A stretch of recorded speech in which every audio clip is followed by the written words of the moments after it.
Hey, I'm Colin Smith, founder of Photoshop Cafe, and I'm a creator based in the Los Angeles area. Today, what I'm going to do is I'm going to show you how to take this photo and we're going to turn it from day to night. So I'm going to be using the Wacom One 13-inch with touch, and we're going to be using Adobe Photoshop to do the work in. So the first thing we're going to do is we're going to turn the entire image into a night, and then we're going to paint back the areas where the light would be. And I'm just going to tap here on the adjustment layers, and then we're going to apply a LUT. So we're looking for color lookup, and you can load your own LUTs, or there's a number of LUTs here inside of Photoshop. So let's just tap, and then we're going to go down and we're going to grab the moonlight. Great. So notice that this gives us a nighttime kind of a look immediately. I want to darken it down a little bit more though, so we're going to grab a curves adjustment. So we're going to grab the adjustment layer here and choose curves. And we're going to take the brighter areas and just pull them back a little bit. There, that looks better. Now, one thing I noticed, the sky here is still a little bit bright. So we're going to make a selection around the sky, and then we're going to darken that down a little bit. So let's grab our selection tool. So one of the things that's interesting under the selection tool, if we go under the options here, we have the ability to set the size to pen pressure, which is a good option. So that means that I can press harder to get more of a greedy selection, and I can press a light to get more of a precise selection. So we're just selecting the sky area, just using a very light touch there. And I'm going to apply another curves adjustment, and it's going to mask it out and just apply it to this area. So let's go under the adjustments here, and we're going to grab curves. And then we're going to take the lighter area and just pull that down just to darken that sky down. There we go. That looks a lot better. Now what we want to do is we want to mask all of these together. So the way to mask them all together is to select them all. So we're going to select the top one, and I'm just going to hold down the shift and then tap on the bottom one. Now I want to do the equivalent of a right click, and that would be the front button here on the pen. And this will bring up the context sensitive menu. And then from here, what we're going to do is we are going to group into layers. Great, so we've got all these layers, and now we can apply a layer mask to those layers. Now the rest of the work is going to literally be done with brushes. We're just going to paint in light where we want it to go. So we're going to grab the brush tool, and under the brush, let's grab the settings, and we're just going to start with a soft round brush. And I'm just going to tap away. And then you'll see this little icon here, and this will bring up the brush settings. Now you could also set up the radial menu to get there as well. If you tap 3 fingers, you'll bring up the radial menu, and you can bring up the brush panel that way as well. Alright, so what we want to do is set transfer and make sure that's set to pen pressure. So this way, as we apply more or less pressure, we're just going to be changing the opacity and nothing else at this point. So I'm just going to tap away.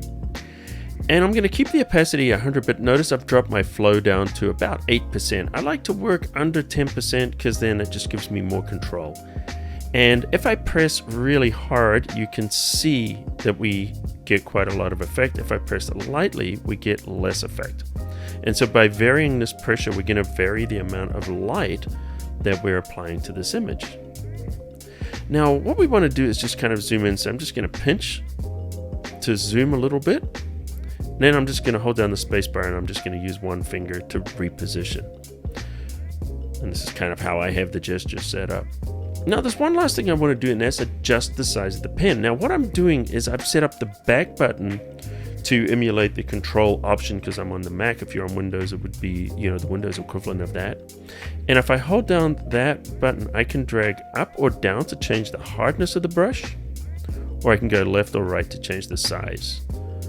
So I'm going to have quite a large brush to start with, and you'll see me changing this often, and I'm just going to be using that back button there on the pen to do that. Alright, so let's just paint gently over this area of the light. And I just want to start adding a little bit of light in here. And we're going to make this brush a little bit smaller, kind of going in here a little bit more. Great.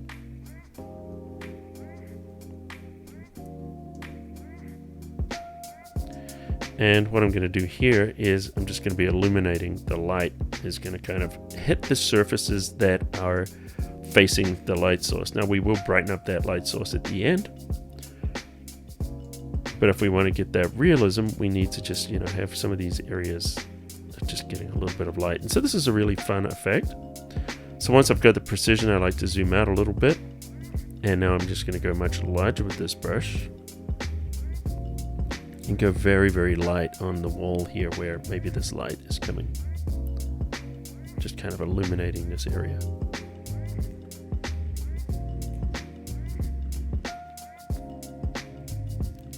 And we're going to be repeating this effect on the other lights. I'm just going to do this quickly, so I'm not going to necessarily get this absolutely perfect, but it's just going to kind of show you how this works.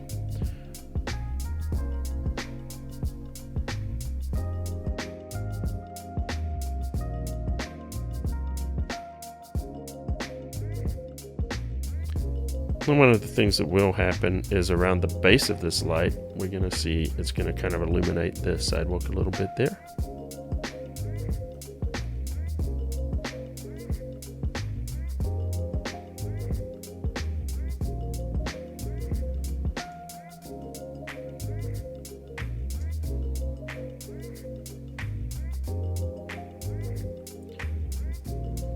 Okay, let's zoom out and see where we're kind of see how things are coming.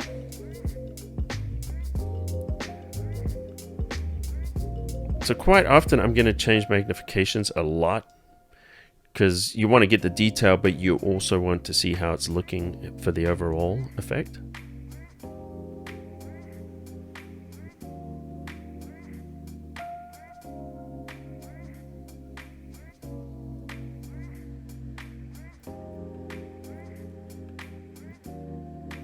And why don't we put some light into some of these windows?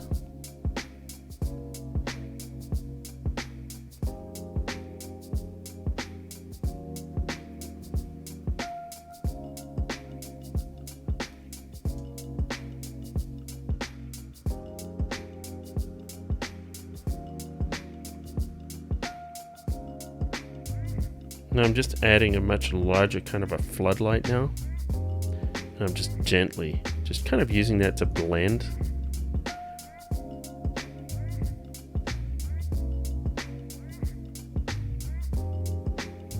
So kind of make it a little bit easier to kind of sell that effect. I feel like I want to kind of darken it a little bit more though.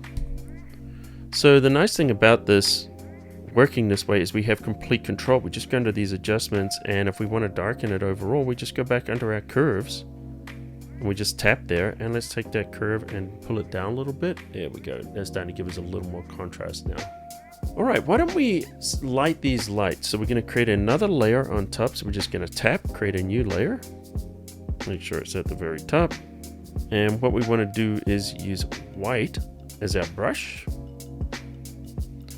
And then we're going to take our flow up a little bit more.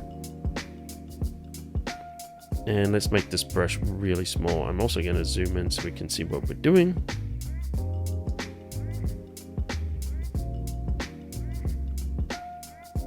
Let's make it really small there. And now, as I just paint in here,